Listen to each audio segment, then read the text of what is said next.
দর্শক, সাবেক স্বৈরশাসক পতিত প্রধানমন্ত্রী শেখ হাসিনা এখন দিল্লিতে অবস্থান করছে। আজকে দীর্ঘ 1 বছর হয়ে গেল।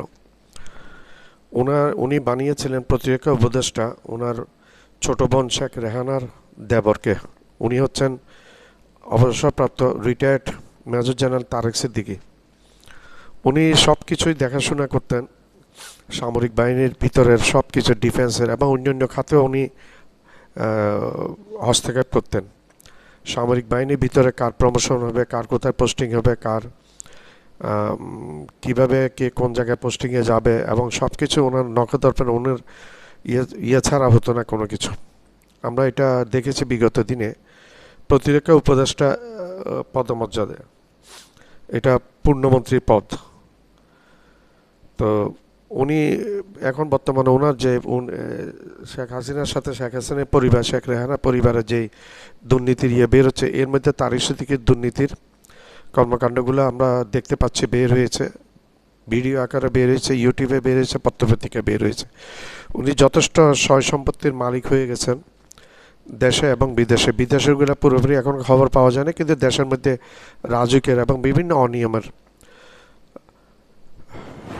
খবর পাওয়া গেছে। এমনকি কোনো কিছু সামরিক খাতে অস্ত্রশস্ত্র এবং প্রতিরক্ষা সামগ্রী কেনাকাটায় উনি নাকি একটা পার্সেন্টেজ উনি নিতেন, এবং এটা শোনা যায়। এগুলি নিয়ে দুদক এখন তদন্তে নেমেছে। তো ওনার ছাড়া কোনো কিছুই হতো না। ট্রান্সফার, তারপর কোনো কিছু কিনলে কেনা বেচা, এগুলোতে ওনার একটা পার্সেন্টেজ অবশ্যই থাকতো। সেই ব্যাপারে আমরা দেখেছি। এবং শেখ হাসিনার প্রত্যেকটা মন্ত্রী, প্রতিমন্ত্রী, এমপি এবং আওয়ামী লীগ যারা করে, শেখ হাসিনা নিজে, শেখ রেহানা এবং পুরা শেখ মুজিব পরিবারের পুরাটাই দুর্নীতিগ্রস্ত একটা পরিবার। এটা এখন দেখা যাচ্ছে আর কি, এখন এটা আমরা দেখতে পাচ্ছি। তো বাংলাদেশের ইতিহাসে এত বড় দুর্নীতিগ্রস্ত পরিবার আমরা আর দেখিনি। এর পূর্বে আরও অনেকে দুর্নীতি করেছে, কিন্তু এই ধরনের দুর্নীতি আমরা দেখিনি। অনেকটা একেবারে অলিখিত না, লিখিত একেবারে দুর্নীতি করেছে, এবং কোনো লাজ লজ্জা, চক্ষু লজ্জার ভয় ছিল না এদের। কারণ তারা শেখ হাসিনার আত্মীয়, তাদেরকে কি হস্তক্ষেপ করবে। মেজর জেনারেল তারেক সিদ্দিকী উনি এমনভাবে দুর্নীতি করেছেন, উনি কোনো কিছু ড্যাম কেয়ার করেছেন। উনি পুরো সামরিক বাহিনীর, শোনা যায় বিডিআর হত্যাকাণ্ডের মধ্যে ওনার জড়িত হওয়ার কথা শোনা যায়। উনি এখানে মাস্টারমাইন্ডের মধ্যে মেইন মাস্টারমাইন্ড শোনা যায় বিডিআর হত্যাকাণ্ডে। যা হোক, বিডিআর হত্যাকাণ্ডের বিচারটা যদি হয়, তাহলে হয়তো এগুলি একদিন প্রকাশিত হবে।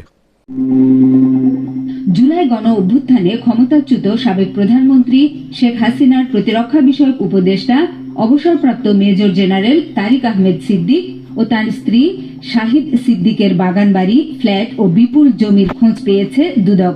তাদের এসব সম্পদ ঢাকা, নারায়ণগঞ্জ ও গাজীপুরে। দুদকের কর্মকর্তারা বলছেন, অনুসন্ধান এখনো চলছে, আরও সম্পদ পাওয়া যাবে বলে ধারণা করছেন তারা। ব্যাংকে তারিক সিদ্দিক ও তার স্ত্রীর টাকা আছে কিনা, কত লেনদেন হয়েছে, সেই তথ্য পাওয়া এখনো বাকি। দুদকের নথি অনুযায়ী তারিক সিদ্দিকের নামে গাজীপুরে বাগানবাড়ি আছে 2টি। ঢাকার গুলশানে রয়েছে একটি 7তলা বাড়ি। ঢাকার বসুন্ধরা আবাসিক এলাকায় 3টি প্লট রয়েছে তার ও তার স্ত্রীর। বাড়িধারায় রয়েছে 4টি ফ্ল্যাট ও একটি ফ্ল্যাটের একাংশ। গাজীপুরে আরেকটি 7তলা বাড়ির 4 ভাগের 1 ভাগের মালিকানা তারেক সিদ্দিকের নামে। এর বাইরে গাজীপুর ও নারায়ণগঞ্জে তারেক সিদ্দিক ও তার স্ত্রীর নামে প্রায় 48 বিঘা জমি রয়েছে।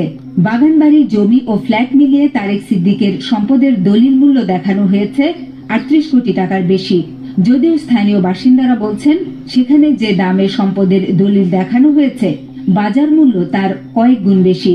দুদক জানিয়েছে, তারা 24 বিঘা জমি এবং 4টি ফ্ল্যাট ও একটি ফ্ল্যাটের একাংশ আদালতের আদেশে জব্দ করেছে।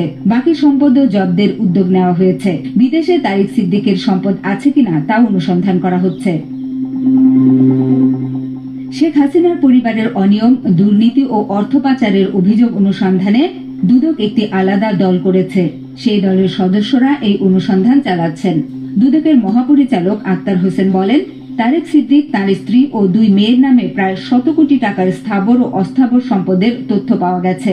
তার বিদেশের সম্পদ রয়েছে কিনা সেই তথ্য জানতে BFIU-কে চিঠি দেওয়া হয়েছে, তবে এখন পর্যন্ত কোনো তথ্য পাওয়া যায়নি।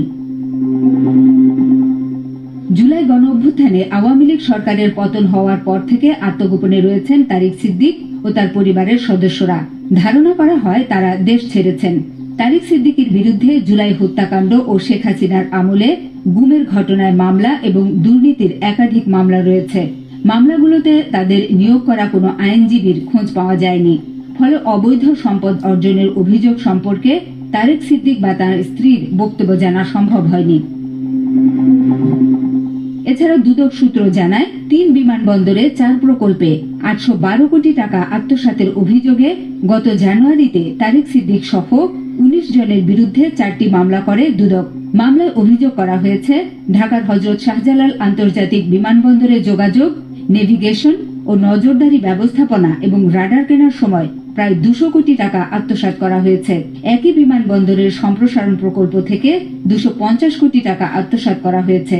সিলেটে ওসমানী আন্তর্জাতিক বিমানবন্দরের সম্প্রসারণ প্রকল্প থেকে ২১২ কোটি টাকা এবং কক্সবাজার আন্তর্জাতিক বিমানবন্দরের টার্মিনাল নির্মাণ ও রানওয়ে উন্নয়ন প্রকল্প থেকে ১৫০ কোটি টাকা আত্মসাৎ করা হয়েছে। এসবের সঙ্গে তারিক সিদ্দিক জড়িত। অন্যদিকে দুদকের নথি বলছে তারিক সিদ্দিক ও তার স্ত্রী বেশিরভাগ সম্পদ কিনেছেন আওয়ামী লীগ সরকারের আমলে। শেখ হাসিনার শাসন আমলে খুবই প্রভাবশালী ব্যক্তি হিসেবে পরিচিত ছিলেন তারিক সিদ্দিক। তিনি শেখ হাসিনার বোন শেখ রেহানার দেবর। মাল্টিমিডিয়া। আমার চ্যানেলটা লাইক করবেন, সাবস্ক্রাইব করবেন, শেয়ার করবেন, বেল আইকনটা প্রেস করবেন। সাবস্ক্রাইব করতে ভুলবেন না।